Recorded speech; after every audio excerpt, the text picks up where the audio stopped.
কুড়িগ্রামের মাটিতে যেন মুহূর্তেই ছড়িয়ে পড়ল আনন্দের খবর। বিএনপির ভারপ্রাপ্ত মহাসচিবের দায়িত্ব পেয়েছেন কুড়িগ্রামের কৃতি সন্তান অ্যাডভোকেট রুহুল কবির রিজভী। আর সেই খুশিতে শহরে শুরু হয় মিষ্টি বিতরণ।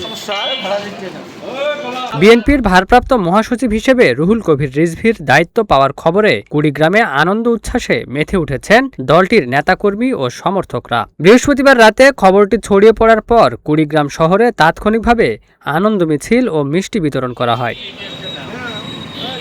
জেলা বিএনপির আহ্বায়ক কমিটির সদস্য ও জেলা উন্নয়ন ও বাস্তবায়ন পরিষদের সাধারণ সম্পাদক সায়েদ আহমেদ বাবুর উদ্যোগে আয়োজিত এ কর্মসূচিতে বিএনপি ও অঙ্গ সহযোগী সংগঠনের নেতাকর্মীরা অংশ নেন। এ সময় নেতাকর্মীরা রুহুল কবির রিজভীর নতুন দায়িত্বে সাফল্য কামনা করেন। তাদের প্রত্যাশা, তার নেতৃত্বে বিএনপি আরও সুসংগঠিত ও শক্তিশালী হবে। কুড়িগ্রামের সন্তান হিসেবে রিজভীর দলের গুরুত্বপূর্ণ এই দায়িত্বে আসাকে জেলার মানুষের জন্য গর্বের বিষয় বলেও মন্তব্য করেন উপস্থিত নেতাকর্মীরা।